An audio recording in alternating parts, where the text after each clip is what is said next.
crash. Clearly, that was something local to probably my street. All right, but it's just the way it goes, right? Okay, welcome everybody to Talking Niagara this morning, and we're live every weekday morning through our show. We're bringing you our thoughts on the world around us and how it impacts Niagara. Yes, so, we invite you to share your thoughts too. Yeah, absolutely. Well, a lot of people do.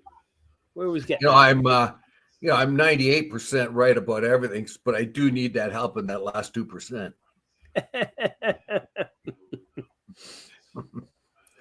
Right. Okay. Niagara Hospital System is looking to eliminate nearly 100 positions. That's quite significant, but it also is in line with the question that the region has been trying to cut back on money, on expenditure. I don't see how this is going to work one bit. It says that the hospital has to cut 100 jobs to get in line with the new budget, but then it says something ridiculous. It says that there are 87. It's going to try to reassign or get jobs for 98% of the 87 people affected, which means 85.26 people will actually get a job somewhere else. So of the 87 people, you might actually only have 2 laid off. Yeah. Jobs. And that statement I thought was ridiculous, that 87% of the 98 people. Yeah.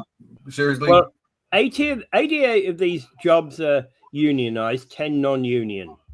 But they're basically saying that they're trying to avoid laying off nurses wherever possible.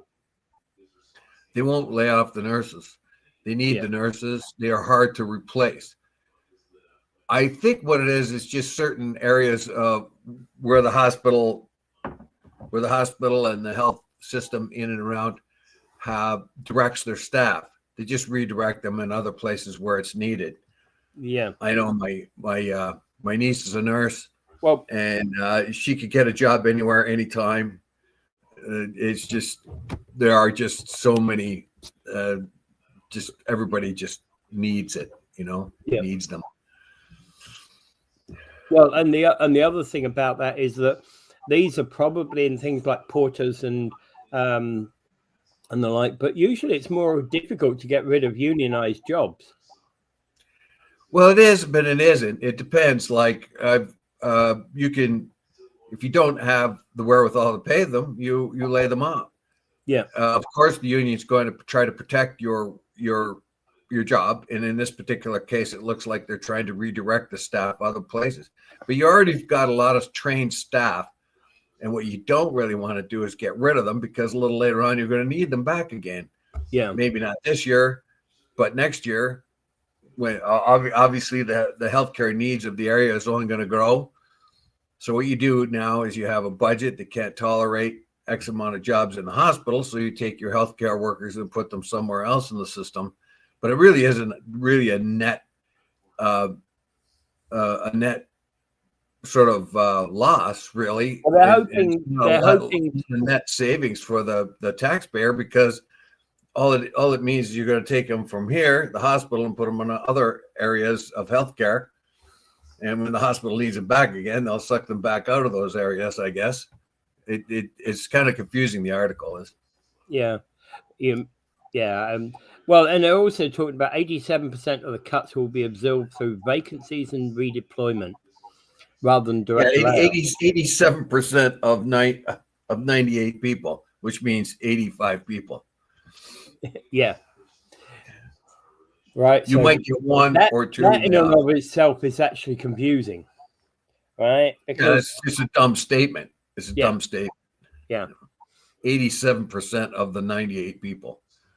Well, but of course, what they're trying to do is to reduce frontline disruptions through nursing and that sort of thing. Trouble is, when it's things like porters and that, when you're getting hospital beds left in corridors because there isn't a porter to move it from a point A to point B, that becomes problematic.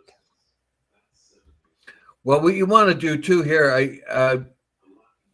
I doubt if they're going to get rid of their cleaning staff.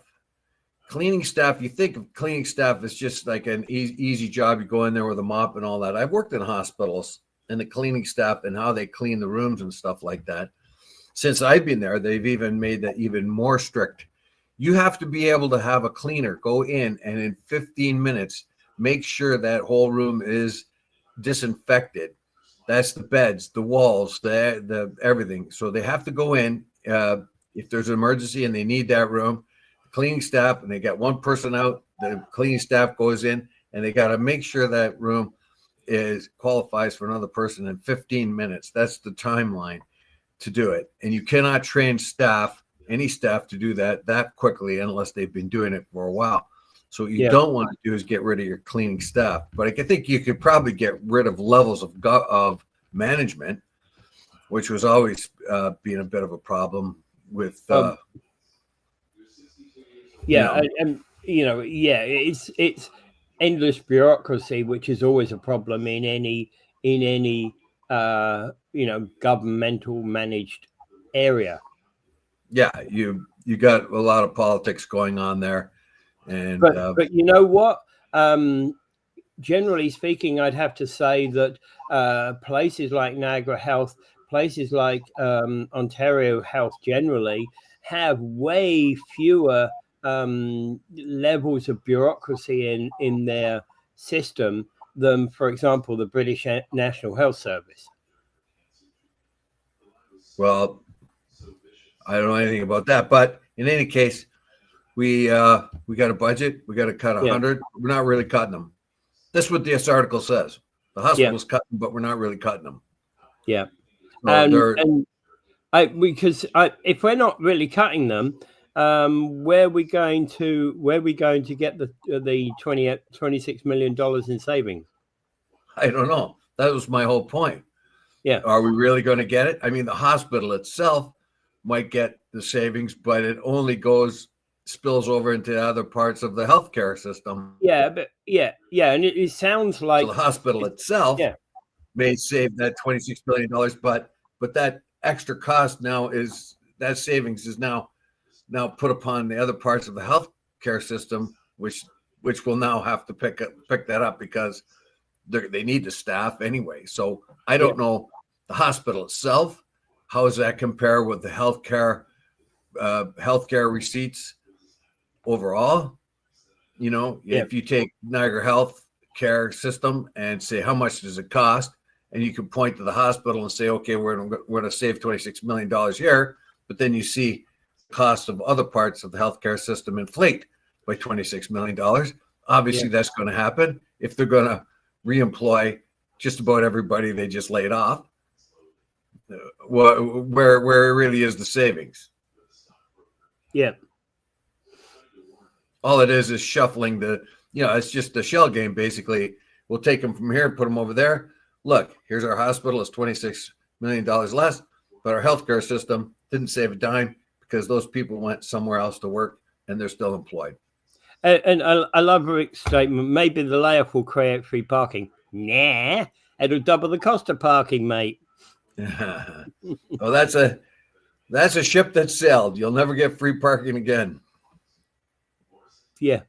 And that really truly annoys me because especially as we put it further out there where you have to go by car, and now, which really means you're ripping people off when they're at their most vulnerable. Yes, indeed. Well, I remember I was aghast when they started charging for parking.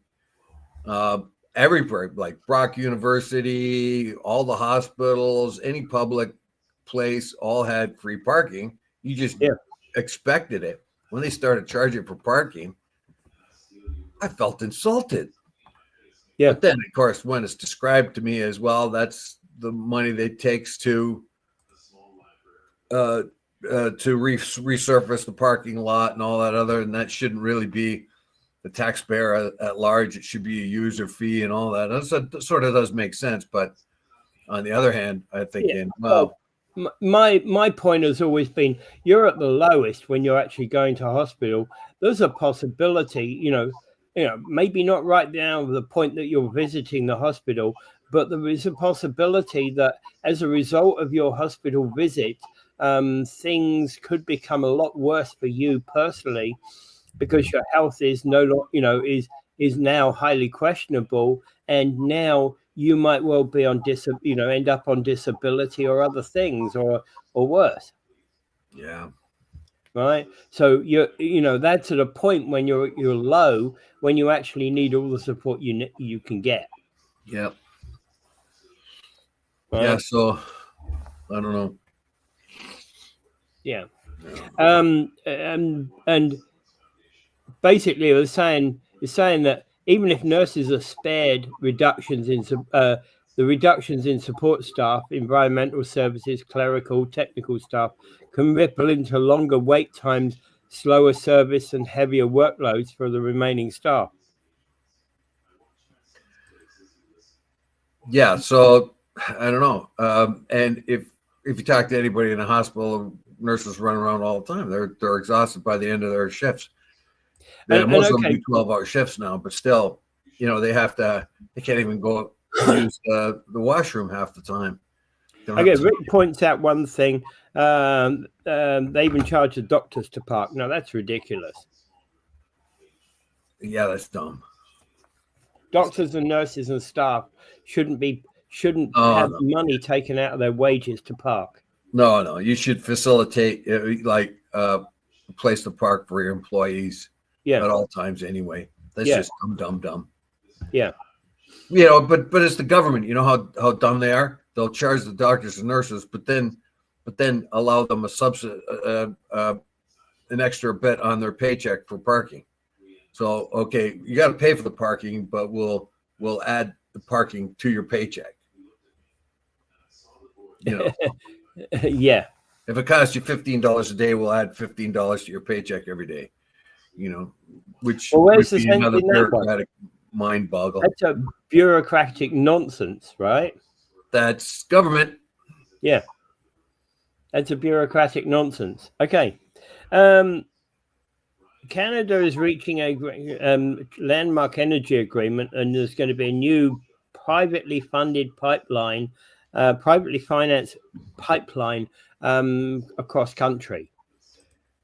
This is very interesting. We see that Alberta now has found its way, or Canada has found its way, and Alberta has always been under pressure by the previous Liberal government for 10 years, just brutalized by them about expanding their energy resources, and they were going to come down on them with regulations that would really stall or inhibit all kinds of investment. The government did go ahead to do that one pipeline through the mountains, the Trans Mountain Pipeline. Yeah. Government had to come up with that money. And the reason why the government had to come up with that money is because, well, of course, it is stated, I can't know this for sure, but it is stated because the government had so many regulations on the production of oil, and particularly climate style regulations, that no private investor would step forward, including for the Trans Mountain Pipeline, which in other circumstances would have been a lucrative deal for them. So the government was forced to step up and build that Trans Mountain Pipeline.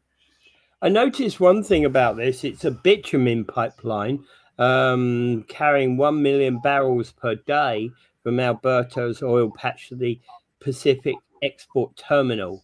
I didn't know you could pipeline bitumen. That's an interesting thought, because that's the main component in tar, isn't it? Bitumen. What is Canada has a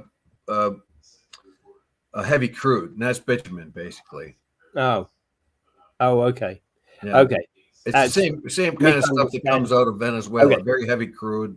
Okay, I'm misunderstanding that then. Okay, all right. I stand corrected. Thank you. Yeah. So it's heavy crude that we produce, and we produce this anyway, don't we? Oh, Alberta, yeah. Well, we have all kinds of it. We have, and what was wrong with the third largest here, let's say, a black viscous mixture of hydrocarbons obtained naturally as a residue from petroleum distillation. It is used for road surfacing and roofing. That's part of it. Yeah.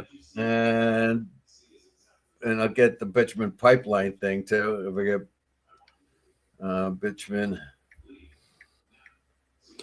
And okay, so Ottawa is claiming this will diversify Canada's economy and reduce reliance upon the US. But it makes 1 million barrels per day exportable through the Pacific Export Terminal in Vancouver. Okay, here we go. What is the difference between bitumen and crude oil? Yeah. Bitumen is a heavy black, is a very thick, heavy form of crude oil that is either found naturally or produced during oil refinery. So we have natural bitumen, right? So what they're doing really is they've found markets for this heavy crude that can be refined in overseas markets. Yeah. Which is curious to me. You'd think they would use a more refined type of oil that comes out there, but bitumen, and I suppose also bitumen is required for roads and other things other than energy production. Yeah. So that may be part of it too. Yeah. So that's curious why they would do the heaviest of all the bitumen, maybe because they have so much of it that they can sell it cheap and make lots of money. Mm-hmm. That's what I'm thinking. Yeah. Obviously, there's a market for it. But we have to remember, too, this is different than Venezuelan oil. We hear about Venezuela having the largest amount of known reserves of oil. Almost all of that is the heavy crude type. Yeah. Oh, by the way, I want to just say something quickly. There's a icing of, a kind of feather dusting of snow on your vehicle this morning. I noticed when I looked out this morning, just like icing sugar being dusted all over the tops of your vehicles. If you've got any more than just a light sprinkling, make sure you clear your vehicle off before you start heading out on the road. It's dangerous. It could be nothing much more than a light sprinkling so far. Yeah. But there is warnings. Well, it didn't come to fruition, but there were supposed to be 50 centimeters of snow coming, et cetera, but didn't hit this area. Yeah. We kind of got lucky there. Yeah, I just don't like it when people don't, basically when people don't clear their cars properly. The other day when it snowed, I was driving. There was a guy dumping on the highway. Essentially, the wind was clearing his car because he was too frigging lazy to do so. Yeah, usually because everybody's too late in the morning to get out and they don't realize how much snow's on the car. So they clear the window and then take off down the road and hope everything blows up. Yeah, and it's like, no, that's dangerous. Yeah, but on the other hand, too, I find that it's unavoidable sometimes. So you can clear all the snow that you can reach, but on the roof you can knock as much off as you can. But there's always something left. And then when you take off and you look in your rearview mirror, you can see what else is blowing off the top. Usually not much, and only lasts a few seconds, but snow is like that. Yeah. And Rick says that's bitumen stuff's made for tar, right? Yeah, it's a tar. It's for asphalt. Why do they not refine their own oil? Can be refined for fuel.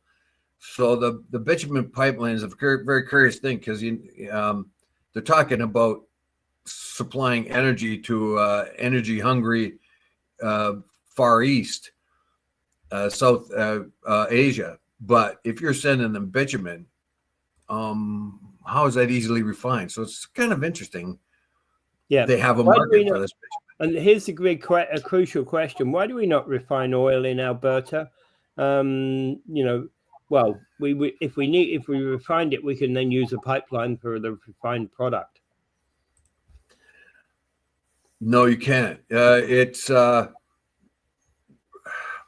you have to go with trucks or ships with refined gasoline because, of course, the volatility. You're talking about a volatility problem here. You have enough volatility with crude oil transport because the fumes build up inside, and if there's a spark, they'll blow. Look at what happened at Lac Magnetic, if I got that right, when 50 people were killed in the town when the crude carriers exploded there. So you're looking at a very volatile product if you're doing refined fuel. And usually refined fuel is only transported in small amounts, like a transport truck or so on. But to put it into a pipeline, can you imagine if there is an explosion with that kind of volatility of fuel? It may not, like, it would be an extraordinary disaster. So I think that's part of the reason why they don't refine it and then pipe it. Yeah. We've had refineries in Ontario. We got one down in Nanticoke. We used to have one in Oakville. We've got them in Sarnia. That's where the fuel is refined. And then from there, it is shipped by truck to the places it needs to go, as far as I know. When I was in Nanticoke, there was no pipeline out of there for refined fuel. It was truck after truck came in. And every truck came in there like it was it was an Esso refinery or Exxon refinery at that time, I think. Prior to that, it was a Texaco refinery, and every Petro-Canada was in there, Gales was in there, Esso was in there. Every kind of fuel truck was in there, and they go up and they get their fuel. Yep. I guess they may have had the additives added that they want as they're pumping the fuel into those trucks, but nothing more than a truck or a double truck with fuel. Yep. And I think because it's not possible to transport refined product because it's extraordinarily volatile. If a truck blows up, it's a local thing. But if a pipeline blows up, it could go race up and down the pipeline, back and forth, and it might not be able to. You might not be able to contain it too easily, and I think that's the problem with. Okay. So, if we didn't refine it in Alberta, but we refine it in Ontario or BC.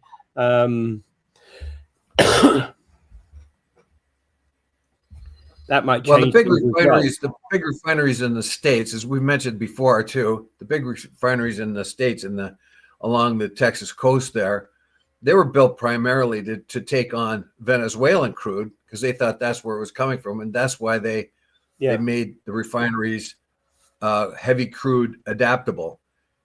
Now, when they had problems with Venezuela and stuff like that, they started bringing in Canadian crude, which is very similar in viscosity of Venezuelan crude. So that matched up quite nicely. That's why we ship it down there. That's why we give them a 20% discount, because they're a constant market for our oil. Yeah. Oddly enough, the sweet crude that they get from fracking in the United States, they send that elsewhere and make big money off of it. So they use Canadian crude to refine for their domestic market, but the sweet crude they get out of fracking, they find a big market for that elsewhere. So they make more money sending their oil offshore and buying ours to refine. That's just the way it is. Okay, but again, this is not without problems insofar as the Liberal MP Stephen Gilbert has resigned from Carney's cabinet during the government, what he considers government backsliding on climate commitments. This is a rare event when a minister resigns on ideological basis. This fella has joined the government, and he had an express mission to reduce the amount of emissions and to be an environmentalist. That, of course, got him into feuds with the energy producing provinces of Saskatchewan and Alberta. Yeah. And this was really problematic for him, and he was one of the ideologues of the previous Trudeau government.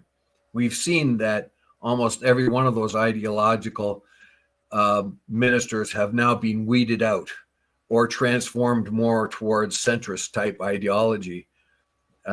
They are serving the government as it is now, which is much more centrist, which has taken on multiple conservative talking points and utilize them.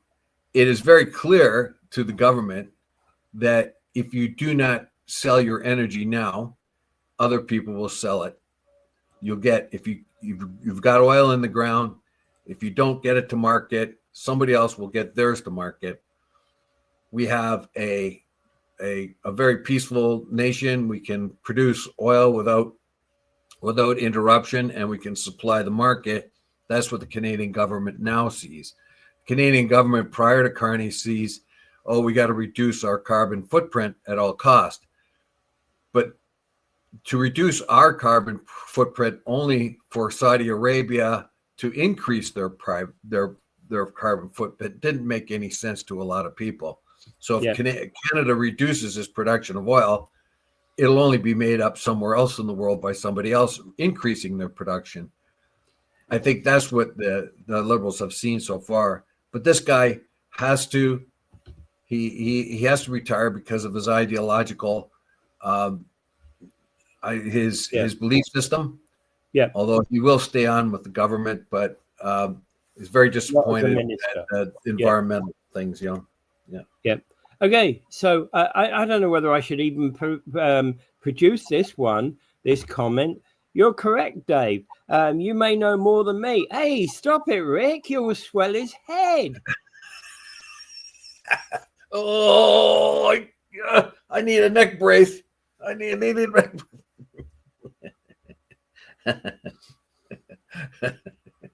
There, you see, I told you, like, I know 98% everything. I just need help for that last 2%. Thank you, Rick. But he's not helping you with your 2%. No, but he's affirming the fact that I have a huge brain. Ontario has signed another deal, $40 million deal with another First Nation to bring about the use of the Ring of Fire area. I am very pleased. Like, I don't know about. I mean, am I being too optimistic here? The Ring of Fire has always been there. It is being available for Ontario to pursue, and yet, prior to this, all kinds of provincial and federal government regulations and bureaucracy makes it almost impossible for private investors to make use of the Ring of Fire minerals. And we're talking about chromium, we're talking about nickel, everything. Let's be honest, Dave. If that were just kind of northwest of Guelph, we'd have taken advantage of it a long time ago. No, I don't. Right? I think even if it was northwest of Guelph, it would be even harder to take advantage of nowadays because of the environmental hoofra. I can't imagine a big mine starting in Guelph right now anymore. Well, they do have the big, close to it, they have the big salt mines and so on. Well, I was just trying to say that if it was in southern Ontario, we'd have probably been tapping into it quite a long time ago. Yes. The mere fact that this is in northern Ontario, in an area that is so remote, most of us wouldn't even know how to get there. Well, if you notice by this article, and it's talked about $39.5 million promised to the Martin Falls Indigenous group up there. Yeah, there's only 400 in that reserve up there, but what the investment is for is roads. There's no road in or out of the Martin Falls Reserve. Exactly, because there is no road in and out of the Ring of Fire area up there. Yeah. And so the 39 point, there's a line going from Geraldton. If you know where Geraldton is, it's really close to the top of Lake Superior there. Geraldton is a mining town anyway. And so there's a road from Geraldton going north. There's other roads connecting the Ring of Fire area with the reserve itself. So this is a lot of this is infrastructure. And this is exactly it.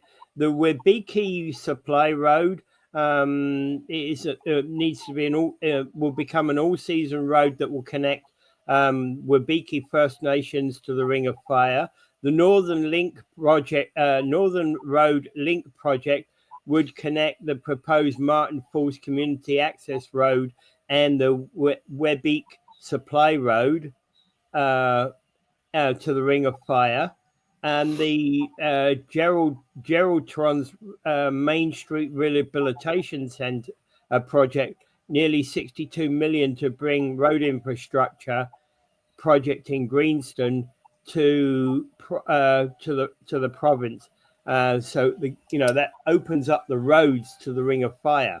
It's all about roads. Yeah, beforehand, like a lot of the road networks were ice roads that went across the extensive lakes across there. So we can eliminate that. We can reduce them, even though there'll be even more transportation during the wintertime when they can cross the lakes with the big trucks.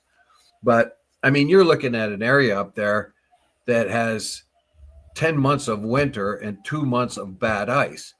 Basically, it is very remote, cold, and they have mosquitoes the size of flying squirrels.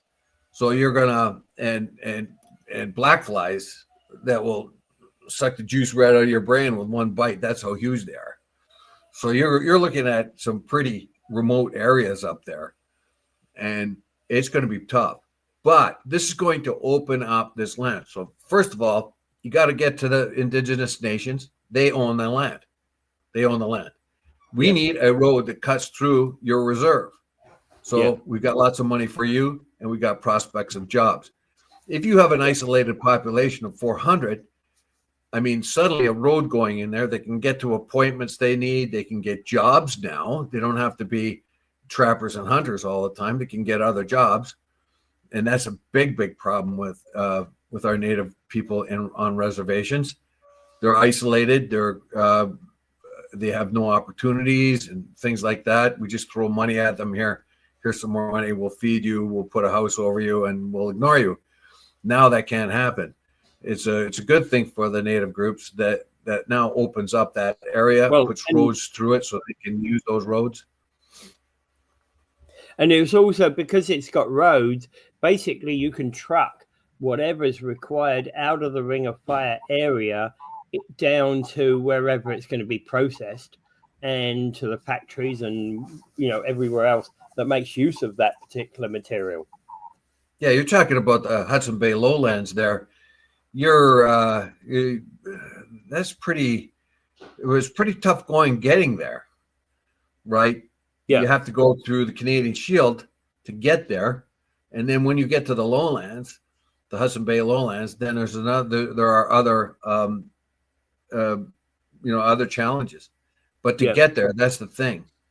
And anyone that's driven up north and through the Canadian Shield up there, even if you're going to Thunder Bay through Highway 11 or 17 or anything like that, you could see how much effort it took to build those roads back in the day. Yeah, but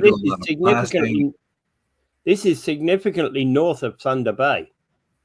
Oh yes, it is. Yeah. It's right up in the Hudson Bay lowlands. So that's my issue here is now you're going to have to cut through the Canadian Shield to get there, right? And that's no mean feat, to cut a road through the Canadian Shield to get there. And then they're going to have to cut through Indigenous land. And this is going to be a payoff for the Indigenous people there. Maybe they can get some jobs out of this. They can break their isolation, so this could be good. Mm-hmm. Plus, it also brings in development and allows us to finally exploit the resources we've had. The Liberal governments in the past, both provincial and federal, have put a stymie on that because they don't want they've got this environmental component to their political sort of mantra that they're going to protect the environment, but they're not protecting the environment in the right way. Basically, they're saying, okay, we're going to stifle mining and we're going to stifle pipelines, because we got to keep our carbon footprint down. But all that does is make other countries increase their investment in mines and their investment in pipelines. Yeah. So you're not making any net gain there. You have to come up with a different approach if you're going to go after greenhouse gases. And that means you take the wealth of what you have. Oh, I should go back to the Alberta deal that Canada and Alberta have had just announced. A part of that is a CO2 sequencing CO2 capture part. They're going to try to make their crude oil among the cleanest of all world crude oil by using carbon capture techniques. But we're not taking crude. You say the largest in the world, I guess. But the Ring of Fire stuff is nothing about crude oil at all, is it? No, but I put that in there. That part of that of expanding our allowing our resources to get out to market comes with the ideology of environmentalism in it. Like the bitumen will be there will be a carbon capture with that, and there will be environmental concerns with these mines and so on. So they're trying to walk that line, develop the resources and develop them responsibly. Whereas liberals prior to this were afraid to develop them because they were afraid that there was going to be an environmental problem. Well, every mine's an environmental problem. Every gallon of oil is an environmental problem. But we still need gas. We still need the stuff that comes out of the ground, like iron, nickel, chromium, I don't know. I feel pretty good about it. Like if the indigenous communities there get a break out of this kind of investment, they got lawyers these days and everything. It's not like the old treaty days where they didn't know what was on the fine print. They had no legal advice. Now they do. So there, you can imagine they have heavy duty lawyers checking over every contract that they sign with the government, making sure that they get their piece of pie. And this will add a lot of jobs to Ontario. You can imagine. Even just chromium. Like I think we have some of the largest reserves of chromium. That's what is essential to make stainless steel. Okay, so just a quick thing. I am not going to be putting showing comments on our show that have got bad language in them. Just making that clear to everybody. Please remove the bad language and reissue your comment. Yeah. And for example, calling politicians assholes is not a good thing. We do not appreciate that kind of thing. Whatever you believe, and you're right to believe that specific politicians are assholes, but don't put them in comments if you want them shown.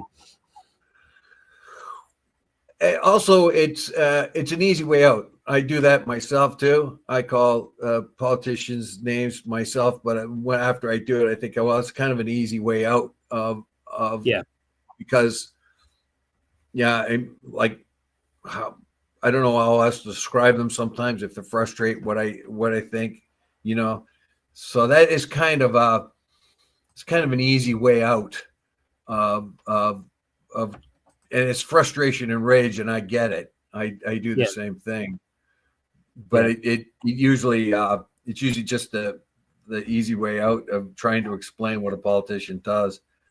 And I'm fully. I understand completely. I fall into that rage and I know. So do I.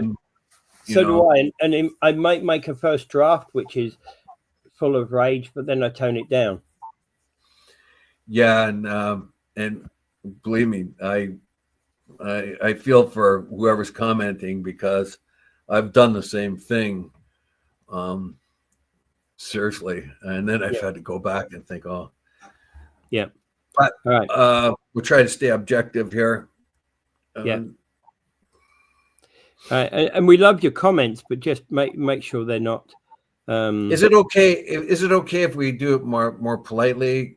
Call certain politicians the terminus of the digestive system. Is that all right? Yeah. Well. Yeah. Well. Just be polite about it. Yeah. Yeah. Okay. And you can have any opinion you want. I don't care. I don't care whether you know what sort of opinion you've got. Just not going to put it out if it's rude. All right. Anything else on this Ring of Fire deal? This is the second deal I noticed because they've actually already inked a deal with another First Nation.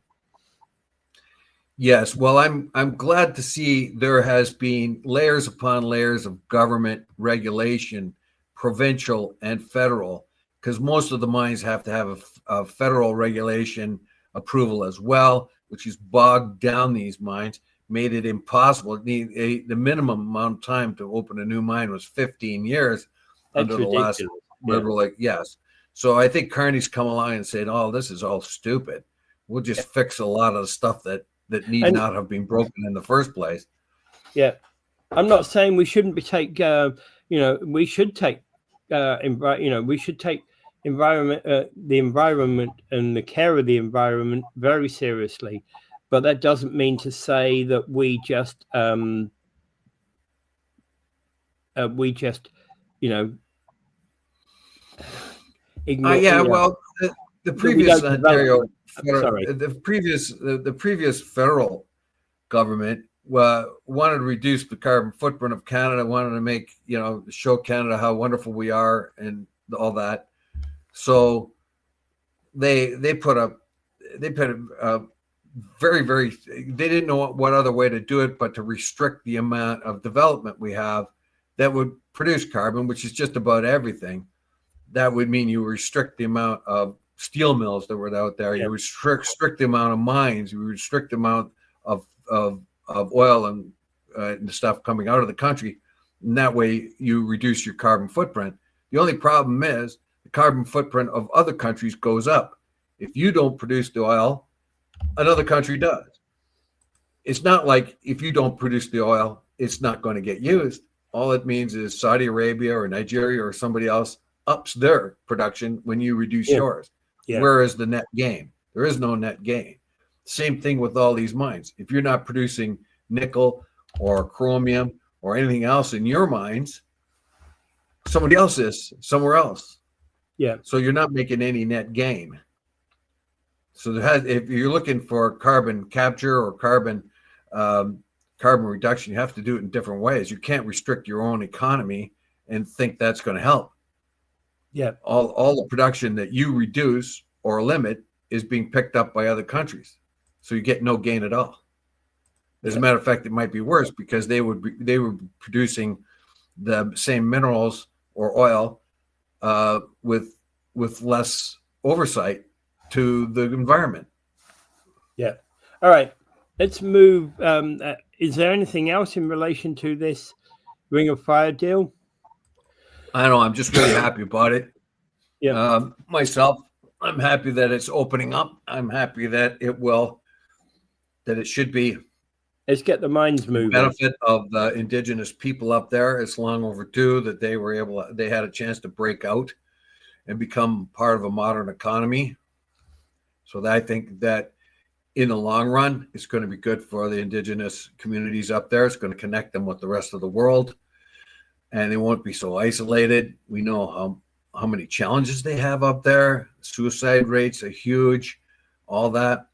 Yeah, I think it's going to be an eye-opener to the Ontario government if it finally opens its eyes to see what's happening to our Indigenous communities in Ontario. And I hope that the Indigenous folk up there get good jobs and help open up their communities. Yeah. All right. Quebec is got a new secularism bill that targets daycare workers, prayer places, and religious meals. This is Bill 9, an act respecting the reinforcement of laicity in Quebec? Yeah, laicity or laity is basically they're fed up with religious symbols. Yep. Years ago, back in the 90s, they were going to do the same thing. They were going to reduce religious symbolism in government, except for the Catholic symbolisms, which Yeah. was just crazy. They had a big cross in the Quebec legislature and said, well, that's part of our culture, so it has to stay here, but all other religious symbols have to go. They have since changed their mind on that. That cross has come down, apparently, in there, because, of course, it does not now represent the Quebec culture as it was. What they're trying to do here is to bring secularization into the public, into government. And in this particular case, they're drilling down on even more secularism that they've introduced earlier on. That this means in schools there won't be a prayer room for Muslims or anybody else that wants a prayer room. That's one of the things they're eliminating.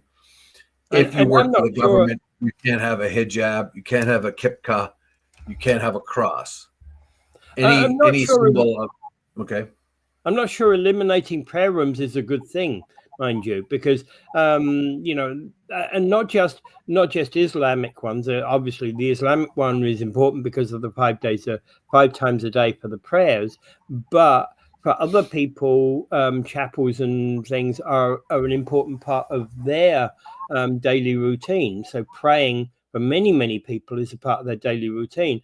And the point being is that I think Quebec has got this slightly wrong.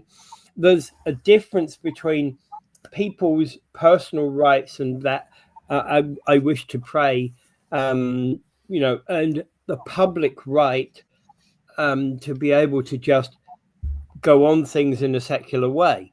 I think there's behind closed doors, they can do things that they wouldn't do in public.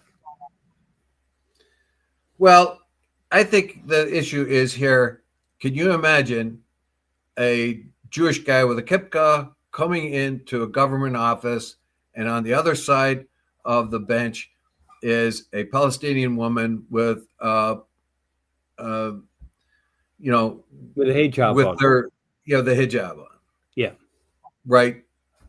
If the Jewish guy comes and he has a form that he wants filled out, and it's denied by the Palestinian there, even for good reason, it'll always be thought, well, she denied my form because I'm a Jewish guy and she's a Muslim person. Get all that symbolism out of there, and yeah, that's why I said make sure that you have you can confidently, the people that are coming in to the office, government offices, are confident that they will not be prejudiced by the people behind the counter. And one of the things you can do by that is take away the crosses, and you take away in public, when you're dealing with people in public. Absolutely, right?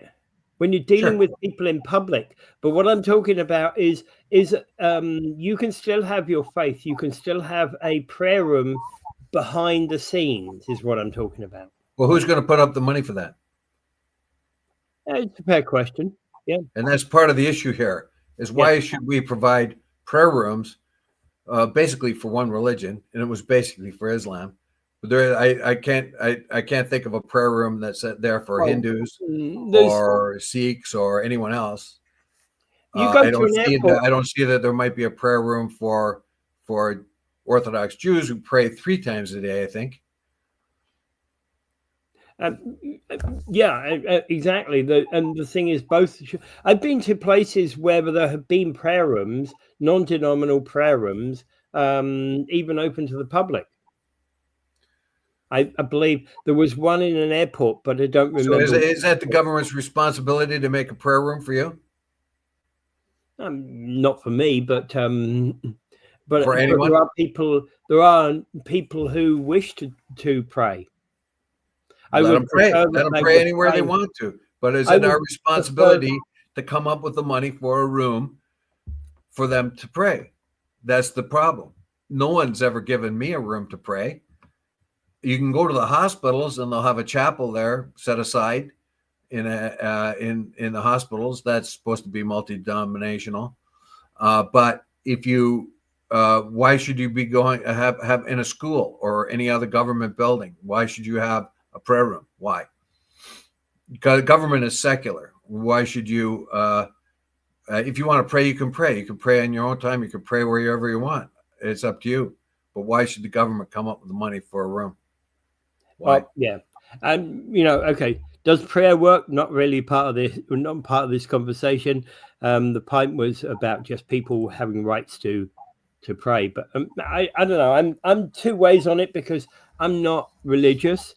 I'm not religious. I'm two ways on it, but I also understand that there are plenty of religious people out there that have got their own particular ways of doing things, and I believe in those rights. I'm a secularist myself. I believe even in the United States, we've seen this turn towards religion, but the United States founding fathers were secularists. Yeah. In God we trust. They put that there, but in the Pledge of Allegiance, they added God to it in the 50s. That wasn't there before. Yeah. So the United States was originally a secularist society, and the drive of most democracies is to secularize things. You do not want the influence of religion in government if you can possibly avoid it. So what they're saying in Quebec is we're secularizing things. We're not going to provide you with a chapel where you can pray to the Virgin Mary. We're not going to give you a prayer room where you can bow to Mecca. We're not going to give you a room or a temple where you could do your 3 prayers a day if you're Jews, 5 times a day if you're Muslims, or whatever Hindus do in their temples, or whatever Sikhs do in theirs. So if you seriously, I don't think you should provide for any religion at all, because you're never going to satisfy the needs of all the religions, and it's government money. If you are free to pray anytime you want, anywhere, but not in school. You can pray in school if you want, but we don't have to provide you a room for that. It's funny with this because we're commenting upon something that's happening in Quebec, and it seems that probably we've never had these issues so much in Ontario, because there's never been, the Quebec government has had problems insofar as it's been religious all its life until recently, and now all of a sudden it's become secular, and they've got all these challenges associated with that. One of the comments here in the article, it says that this is a continuation of the Quiet Revolution. Back in the 60s, they had this thing called the Quiet Revolution. At that time, Quebec was dependent on the rest of Canada's money in Quebec to develop its industry and everything like that. Quebecers themselves were shut out of government in important parts because most of the money came from elsewhere. So they had this quiet revolution where they resisted. And one of the things of the Quiet Revolution was the Catholic Church controlled, similar to Ireland, had outsized power over everything. And part of the Quiet Revolution was to resist the Catholic Church and religious involvement in their lives. They were pushing towards secularism. The minister here says the English people in Canada don't understand that this is still part of that Quiet Revolution. We are pushing back against religious influence. We are trying to become secularists more. We do not restrict anybody from following whatever religion they like, but we can't do it in government. And in your scenario earlier on about and whether there's symbolism available on either side. So you've got a Jewish man goes in to apply for something, doesn't matter what, that he believes he has the right to, and a Muslim person on the other side is the government worker that actually is dealing with that particular application.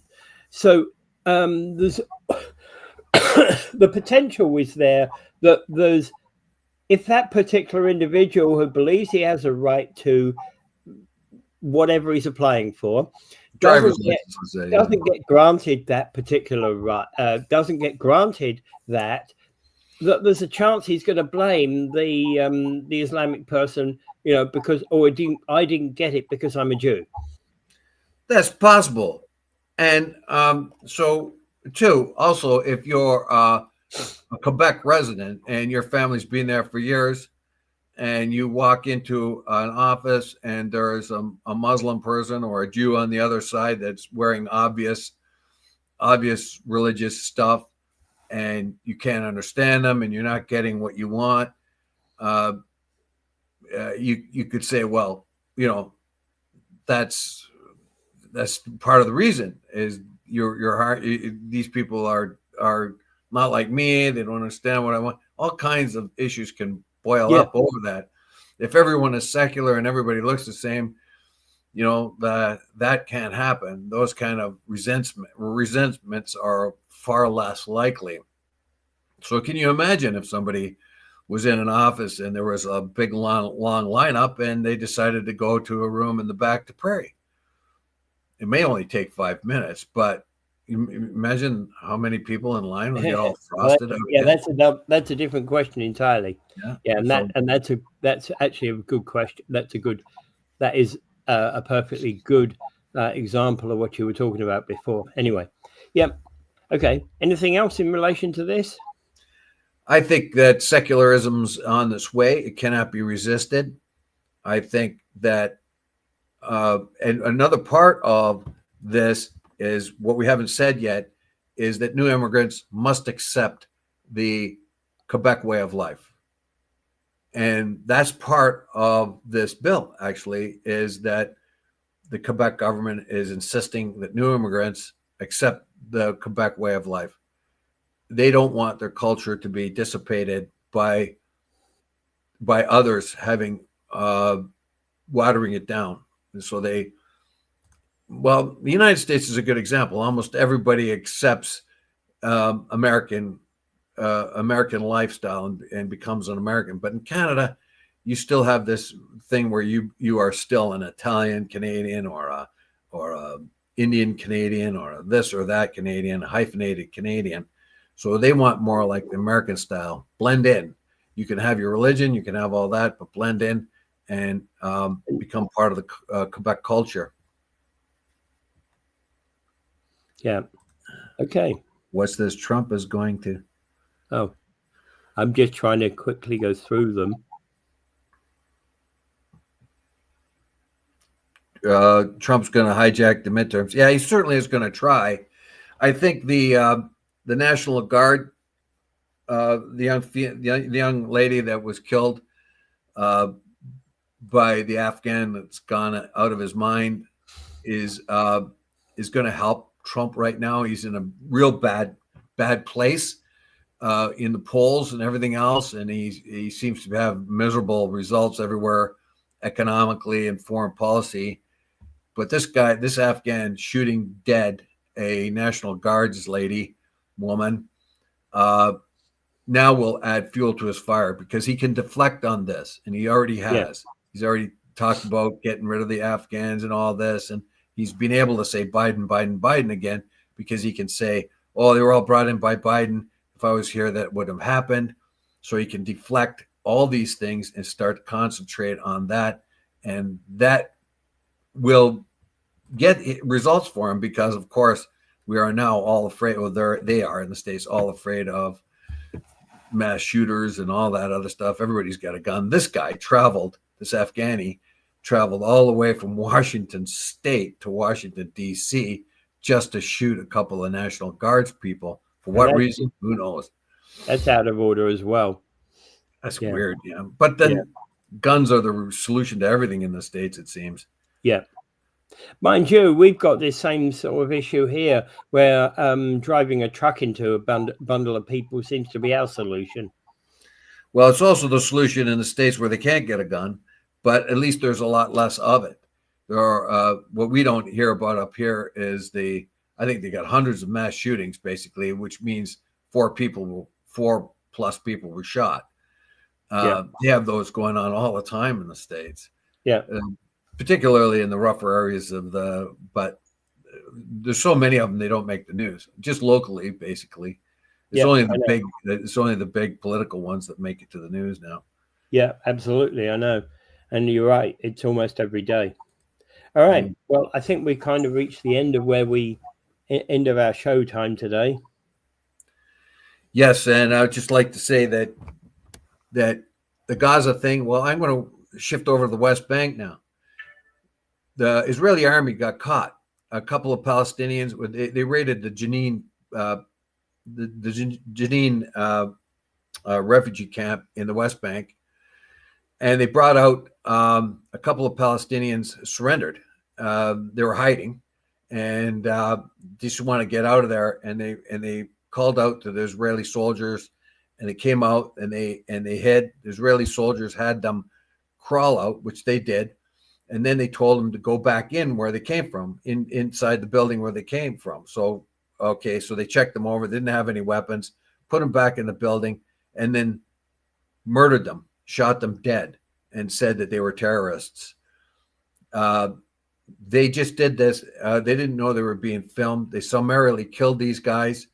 They were surrounding them. They were their hands up, and they picked them up and told them go back into the building, which they did. And once they were in there, they gunned them down like dogs. They had them. They were unarmed, and they had surrendered, but they put them back in the building and shot them so they could say, well, these were terrorists in there. And Ben Gvir, he's come out and supported them and said all terrorists should die. And these were just ordinary Palestinian guys. They had no guns on them, nothing. That's what it appears to be. And they had surrendered, and they were gunned down like that. So that is the criminality of the IDF. And that is what the United States is supporting. It's brutal. Without further ado, I bid you adieu. Bye.